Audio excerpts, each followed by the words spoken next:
सबको नमस्ते। स्वागत है आपका हमारे channel Hindi all in one by VK में। आज के इस वीडियो में हम लेकर आए हैं भक्ति काल के महान कृष्ण भक्त कवि सूरदास जी के 4 पद, जिनकी प्रसंग व्याख्या विशेष सहित शब्दार्थ, शरणार्थ, कला पक्ष, भाव पक्ष की विस्तृत व्याख्या। इस वीडियो में हम सूरदास जी के 4 पद लाए हैं। एक, बूझत श्याम कौन तू गोरी। दूसरा, मधुवन श्याम हमारे चोर। तीसरा, संदेश ने मधुवन कूप भरे। और चौथा, ऊधो मन माने की बात। तो चलिए शुरू करते हैं प्रथम पद से। सूरदास जी भक्ति काल के प्रमुख कवि माने जाते हैं। इनका जन्म विक्रम संवत 1540 आगरा और मथुरा के बीच रुनकता गांव में हुआ माना जाता है। ये सगुण भक्ति के कृष्ण भक्त उपासक रहे हैं। आचार्य वल्लभ ने इन्हें अपने संप्रदाय में दीक्षित किया था। पुष्टि मार्गी अष्टछाप के कवियों में सूरदास का प्रथम स्थान माना जाता है। इनकी भक्ति साख्य भाव की है। इनकी प्रमुख रचनाएं 3 हैं, सूरसागर, साहित्य लहरी और सूरसारावली। सूरसागर इनका प्रसिद्ध ग्रंथ रहा है। इसमें भ्रमर गीत में सगुण भक्ति का सुंदर निरूपण हुआ है। इनका निधन पारसोली नामक स्थान में हुआ था। प्रस्तुत पाठ जिसका हम अध्ययन करने जा रहे हैं, इसमें 4 पद है। प्रथम पद सूरसागर के लीला विलास लिया गया है और अन्य 3 पद भ्रमर गीत में से लिए गए हैं। प्रथम पद में किशोर कृष्ण किशोरी राधा से उसका परिचय पूछते हैं और अन्य 3 पदों में उद्धव के निर्गुण भक्ति के संदेश उपदेश को सुनकर गोपियों के प्रतिवाद का निरूपण हुआ है। प्रथम पद, बूझत श्याम कौन तू गोरी। इस पद की सप्रसंग व्याख्या इस प्रकार है। सर्वप्रथम प्रसंग, प्रस्तुत पद भक्त कवि सूरदास द्वारा रचित पदों में से लिया गया है। एक बार कृष्ण और राधा की अचानक भेंट होती है तो कृष्ण उनसे उनका परिचय पूछते हैं, राधा उसका जवाब देती है। उनके मध्य जो वार्तालाप होता है उसी का इस पद्य में सरस वर्णन हुआ है। इस पद की व्याख्या इस प्रकार है। बूझत श्याम कौन तू गोरी, कहाँ रहती काकी है बेटी, देखी नहीं कबहू ब्रज खोरी। जब कृष्ण राधा को पहली बार देखते हैं तो कहते हैं, उनसे पूछते हैं कि आप कहाँ रहती हैं, किसकी बेटी हैं, आपको पहले कभी ब्रज में देखा नहीं है। खोरी यानी गली, ब्रज की गलियों में हमने आपको पहले कभी नहीं देखा। बूझत यानी पूछते हैं, श्याम यानी कृष्ण, गोरी यानी राधा, कि कृष्ण राधा से पूछते हैं आप कहाँ रहती हैं, आप किसकी बेटी हैं, आपको ब्रज की गलियों में पहले कभी नहीं देखा है। यानी प्रथम बार ब्रज में आई हुई राधा को देखकर कृष्ण ने पूछा, ये गोरी तुम कहाँ रहती हो, किसकी पुत्री हो, हमने कभी तुम्हें ब्रज की गलियों में नहीं देखा है। राधा ने उत्तर दिया, काहे को हम ब्रज तन आवती, खेलत रहती अपनी पोरी। कि हम ब्रज क्यों आए, हम तो अपनी ही दहलीज, पोरी यानी दहलीज, अपने ही घर पर खेलती रहती हैं। काहे को, कै और कैवर्ण एक साथ आया है, अनुप्रास अलंकार है। ब्रज तन, तन का मतलब तरफ, ब्रज की तरफ। यानी राधा ने उत्तर दिया कि हम ब्रज की ओर आती ही नहीं है, इधर आने का हमारा कोई काम ही नहीं है, हम तो अपनी ही दहलीज पर खेलती रहती हैं। आगे राधा कहती है, सुनत रहती श्रवणी नंद ढूटा, करत फिरत माखन दधी चोरी। हाँ, हमने ये जरूर सुना है कि नंद जी का बेटा है जो माखन और दही की चोरी करता हुआ घूमता रहता है। यानी फिर से राधा ने उत्तर दिया कि इतना तो सुना करते हैं हम कि राधा नंद जी का लड़का यहाँ पर दही माखन की चोरी करता है। श्रवणी यानी कान से, ढूटा यानी पुत्र, दधी यानी दही। राधा का जवाब सुनकर कृष्ण फिर पूछते हैं, तुमरो कहाँ चोरी हम ले हैं, खेलन चलो संग मिली जोरी। कृष्ण कहते हैं, हमने आपका क्या चुरा लिया है, ले हैं यानी लिया है, चलो हम मिलजुल कर खेलने चलते हैं। सूरदास प्रभु रसिक शिरोमणि बातनी बुरई राधिका भूरी। सूरदास जी कहते हैं कि मेरे रसिक शिरोमणि यानी रस बरसाने वाले मेरे प्रभु ऐसे बातों में राधा को उलझा देते हैं कि बात राधा भूली डाली, भूरी यानी भूली, बुरई यानी भुला देती है उन कृष्ण की बातों को।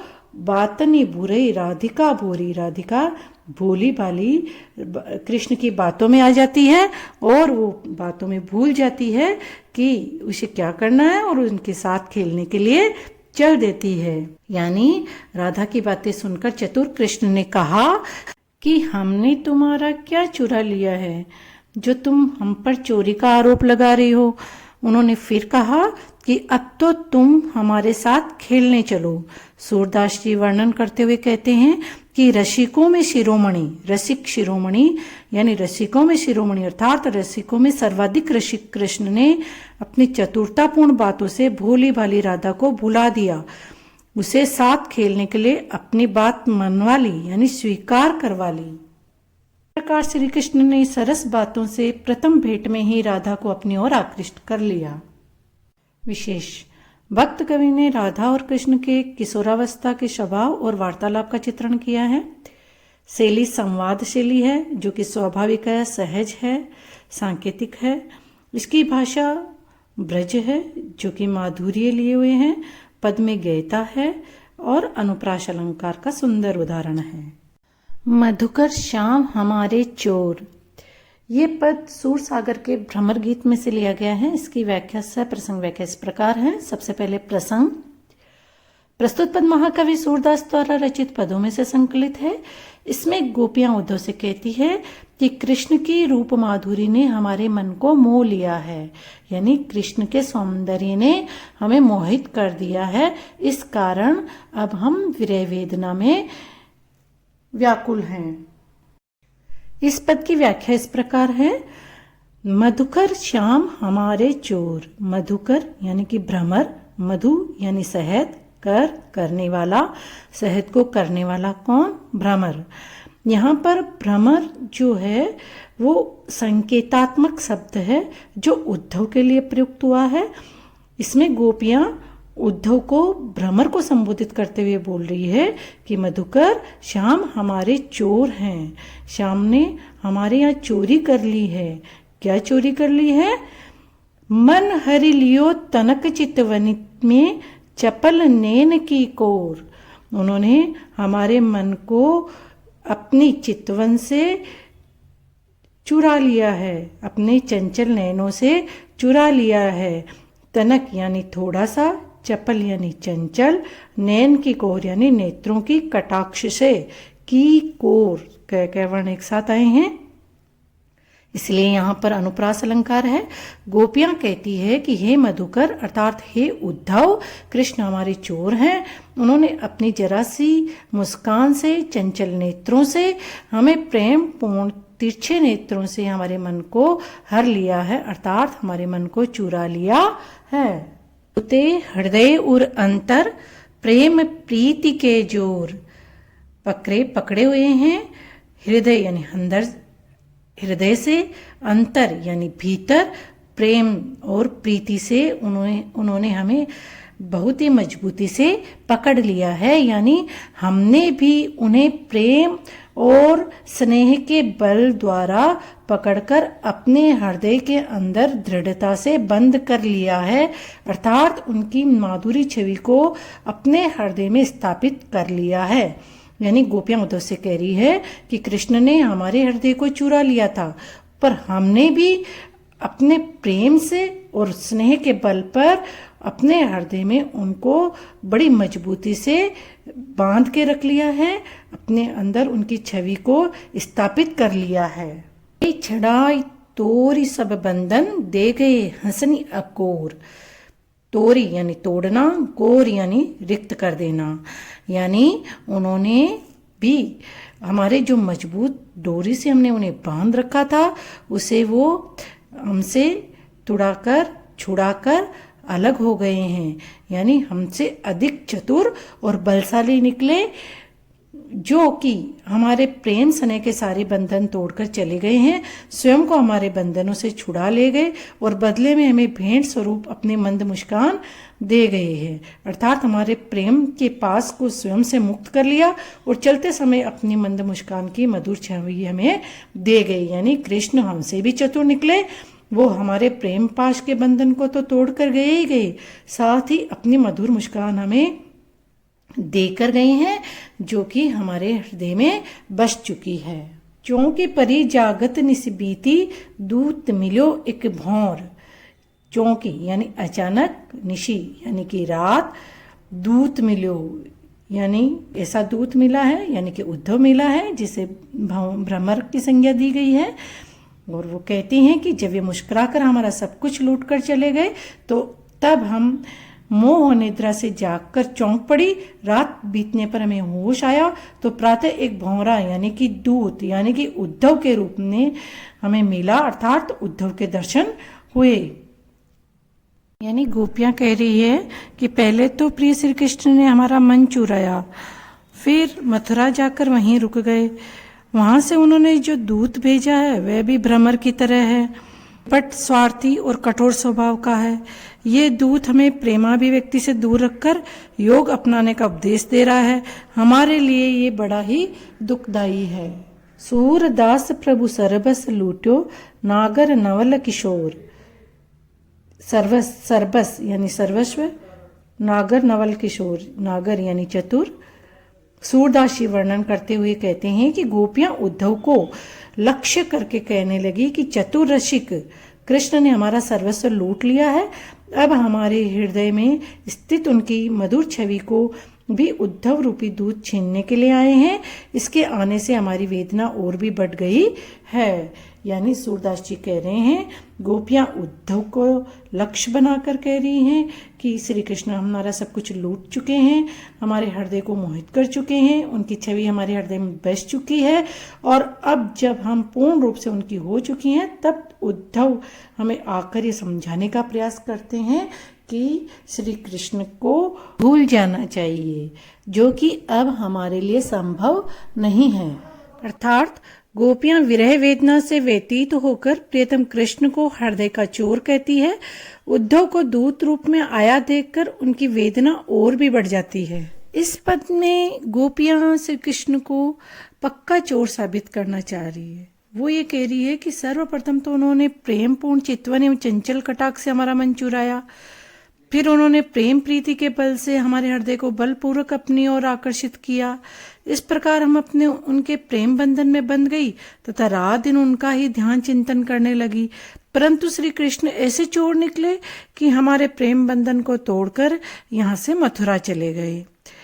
हमने उन्हें अनेक संदेश भेजे, परंतु उन्होंने हमारे संदेशों का कोई उत्तर नहीं दिया। उनके द्वारा ऐसा रुखा व्यवहार होने पर भी हमारा हृदय एवं मन उन्हीं पर अटका हुआ है। इसी कारण अब हमें कुछ भी अच्छा नहीं लगता। मन को इस प्रकार चुराने वाला कोई साधारण चोर नहीं होता। ऐसा चोर तो सदा व्यतीत करता है तथा चोरी गई चीज को कभी नहीं लौटाया जा सकता।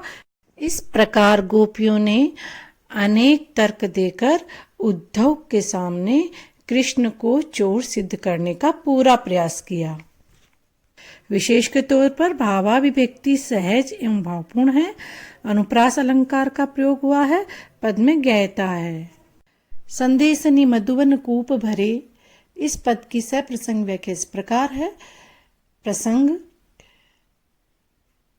प्रस्तुत पद भक्त कवि सूरदास द्वारा रचित पदों में से लिया गया है। उनकी रचना सूर सागर है, जिसमें से भ्रमर गीत एक अंश है, उसी में से ये पद लिया गया है। कृष्ण के मथुरा चले जाने के बाद गोपियों ने उनके पास अनेक पत्र भेजे, संदेशवाहक भेजे, परंतु मथुरा से उन्हें कोई संदेश नहीं मिला। इसी बात को लेकर गोपियों में जो संवाद हुआ वही इसमें वर्णित है। इस पद की व्याख्या इस प्रकार है। संदेशनी मधुबन कूप भरे। मधुबन यानी कि मथुरा, कूप यानी कुआं। गोपियां कहती है कि हमारे संदेशों की अधिकता से मथुरा के कुएं भी भर गए होंगे। अपने तो पटवत नहीं मोहन, हमरे फिरी न फिरे। हमने जितने भी संदेश वाहक यहाँ से पटाकर भेजे, समझाकर भेजे, यानी जो भी पथिक वहां से मथुरा गया उसी को हमने संदेश दिया था। पर अब इसी भय से कोई भी पथिक इस मार्ग से नहीं आते, यानी जो भी यहाँ से मथुरा की ओर जाने वाला होता है हम उसके साथ आपके लिए संदेश भेजते रहे, पर हमें आपकी ओर से कोई जवाब नहीं मिला। जीते पथिक पठे मधुबन को, बहुरी न सोच करे। के वे श्याम सिखाई प्रबोधे, के कहूँ बीच मरे। पठवत यानी भेजा, फिरे यानी लौटे, बहुरी न शोध करे यानी शोध यानी खोज करना, बहुरी यानी फिर से। के वे श्याम सिखाई प्रमोदे, प्रमोदे यानी वश में कर लेना, मुग्ध कर लेना। के कहूँ बीच मरे, अर्थात ये भी संभव है कि उन पथिकों को कृष्ण ने समझा बुझाकर अपने वश में कर लिया हो और मोहित किए गए उन्हें संदेश के उत्तर न देने के लिए बाध्य कर दिया हो। अथवा ये भी हो सकता है कि वे प्रियतम कृष्ण तक नहीं पहुंच सके हों, बीच रास्ते में ही मर गए हों। अतः इस कारण संदेशवाहक पथिकों का आवागमन बंद हो गया है। ना यहाँ से कोई संदेश ले जाने वाला है और ना ही श्री कृष्ण का संदेश वापस हम तक पहुंचाने वाला है। कागद घरे मेघ मसी खूटी, सरदव लाग जरे। मसी यानी शाही, सरदव यानी सरखंडों की आग। कागद घरे मेघ मसी खूटी, सरदो लाग जरे। इसका ये अर्थ भी हो सकता है कि हम कृष्ण को पत्र कैसे लिखें, क्योंकि अत्यधिक पत्र लिखने से शाही समाप्त हो गई है और विरह रूपी दावाग्नि यानी कि जंगल की आग से सरकंडे भी जल गए हैं। पत्रों के उत्तर लिखने वाला सेवक अंधा हो गया है, तो फिर ये पत्र कैसे लिखें। वैसे भी प्रेमान व्यक्ति को पत्र लिखने में दिक्कत होती है। सूरदास जी के वर्णन अनुसार गोपियां कहती है कि प्रियतम कृष्ण स्वयं अपना कुशल समाचार नहीं भेजते और हमारे संदेशवाहकों को भी नहीं वहीं रोक देते हैं। पत्र न भेजने के कारण ये हो सकता है कि मथुरा में कागज पानी से भीगकर गल गए हों और शाही समाप्त हो गई हो, और लेखनी के रूप में प्रयुक्त होने वाले सरकंडे भी दावाग्नि यानी जंगल की आग से जल गए हों। पहले सरकंडे की नुकीले तिनके से लेखनी की जाती थी। कह रही है हो सकता है सारे कागज गल गए हों और सरकंडे भी जंगल की आग में जल गए हों, इस वजह से कृष्ण हमें संदेश नहीं भेज पा रहे हों।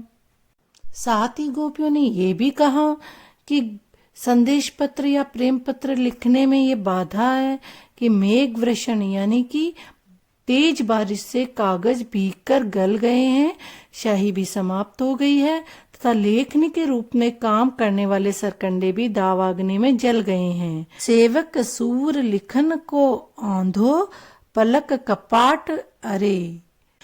पत्र लिखने में दृष्टि भी बाधक बन गई है, क्योंकि प्रेम में अंधा व्यक्ति के नेत्र पलक रूपी किवाड़ों से बंद हो गए हैं, जिनसे वे देख नहीं पा रहे हैं।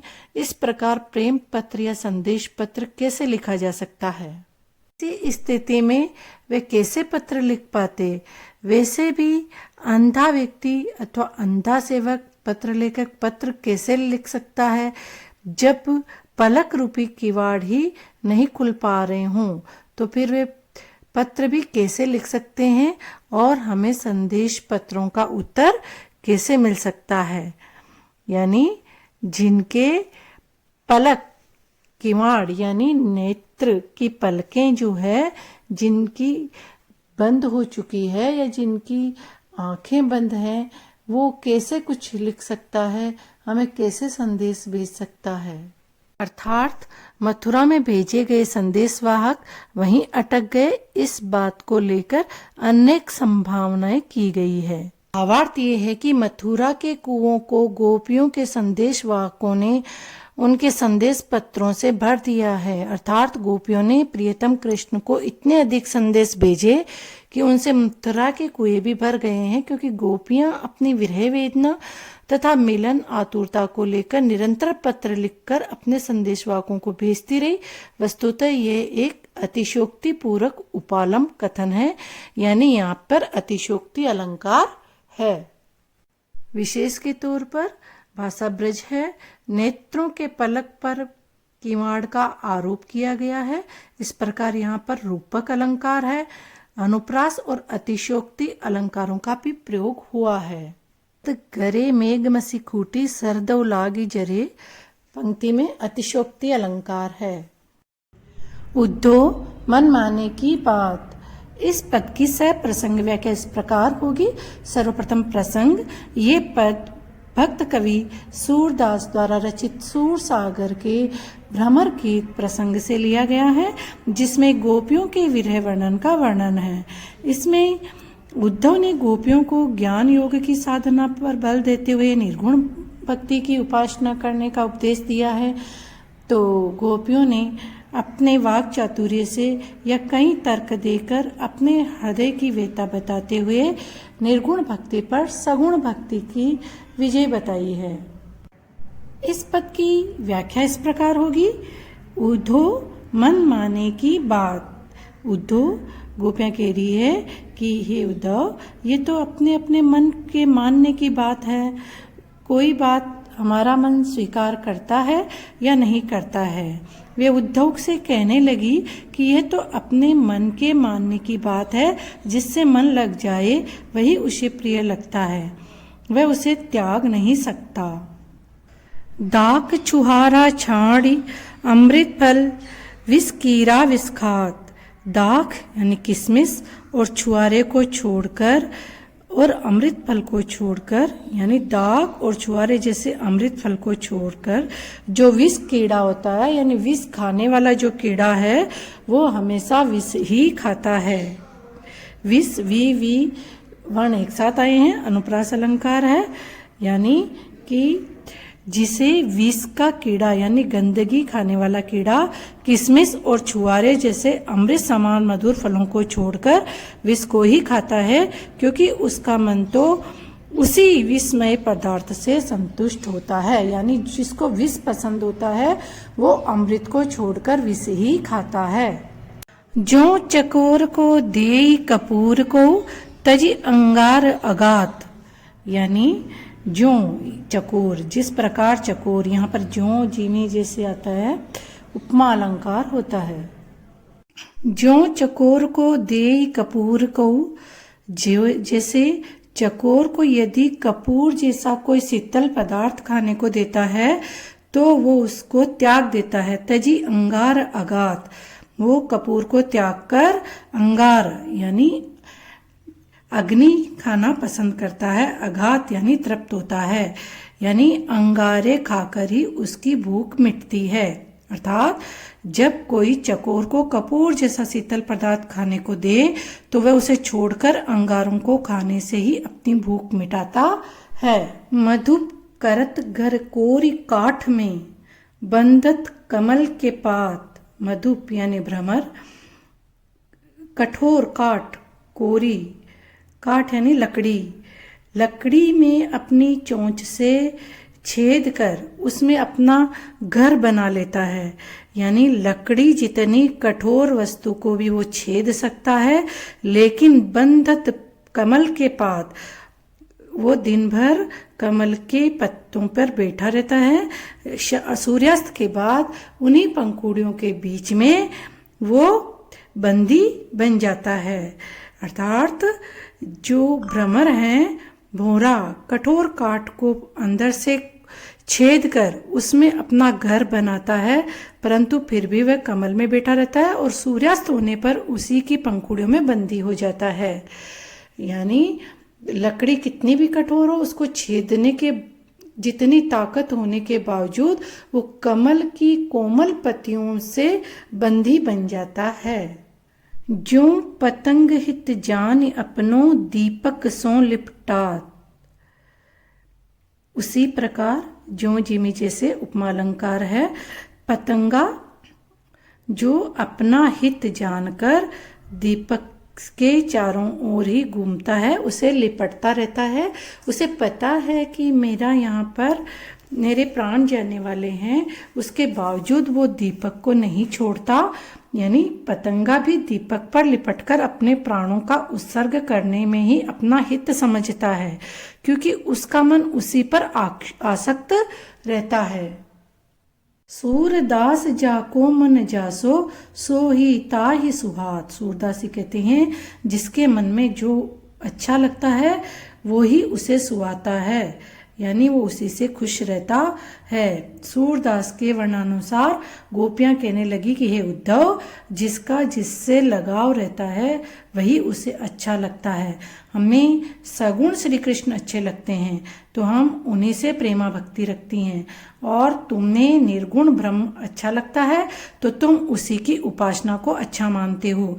इसीलिए हम अपने मन की रुचि के अनुसार सगुण श्री कृष्ण से ही प्रेम करती हैं।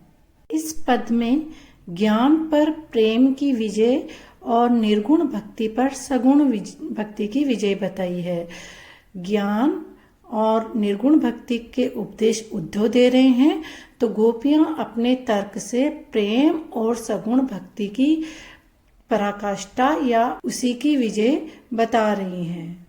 उनकी नजर में सगुण श्री कृष्ण ही उनके उपासक हैं और वो उन्हीं से प्रेम करती है।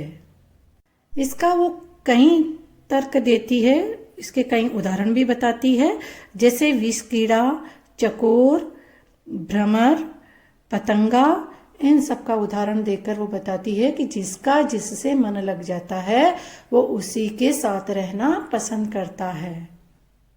गोपियों ने प्रेमा भक्ति और एक निष्ठा के द्वारा उद्धव के ज्ञान योग के उपदेश का खंडन किया है। प्रत्येक चीज या कार्य मन के मानने से या अच्छा लगने से ही पूरा होता है, यही संसार का नियम है। इसमें गोपियों ने विष कीड़ा, चकोर, पतंग, मधुप आदि के कई दृष्टांत देकर अपनी बात को व्यक्त किया है, इसीलिए यहाँ पर दृष्टांत अलंकार भी है। विशेष में हम 3 बातें लिख सकते हैं। गोपियों की प्रेमा भक्ति और एकनिष्ठता, दूसरा जिसका मन जो माने वही उसे अच्छा लगता है, और तीसरा इसकी भाषा ब्रज है, अलंकार अनुप्रास, दृष्टांत और उपमा है, और इसकी भाषा भावानुकूल और गयता के अनुरूप है। इन पदों में गोपियों की विशेषताएं इस प्रकार व्यक्त हुई है। गोपियां बड़ी चतुराई से उद्धव के ज्ञान योग का विरोध करती हैं। गोपियां स्वयं को कृष्ण की प्रेमिका तथा सेविका बताकर प्रेमा भक्ति प्रकट करती हैं।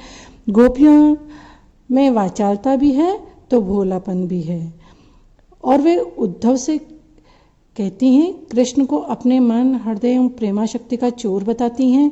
गोपियां सरल स्वभाव की दिखाई देती है, इससे वे मन के मानने की बात को प्रधानता देती है और लोक व्यवहार से भी इसे उचित बताती है। गोपियां व्यंग्य करने में भी चतुर हैं। वे उद्धव एवं प्रियतम कृष्ण के व्यवहार पर तीखा व्यंग्य करती हैं। इस प्रकार इन पदों में गोपियों की प्रेमा भक्ति, विरह व्यथा, अनन्य निष्ठा, वाचालता, चतुरता एवं सरलता आदि विशेषताएं व्यक्त हुई है। आपको ये वीडियो कैसा लगा कमेंट बॉक्स में अवश्य लिखिएगा। हिंदी के अन्य विषय पर जानकारी या अन्य वीडियो के लिए आप हमारे डिस्क्रिप्शन बॉक्स से लिंक लेकर देख सकते हैं। और भी आपको कोई जानकारी चाहिए तो आप कमेंट बॉक्स में लिख सकते हैं। धन्यवाद।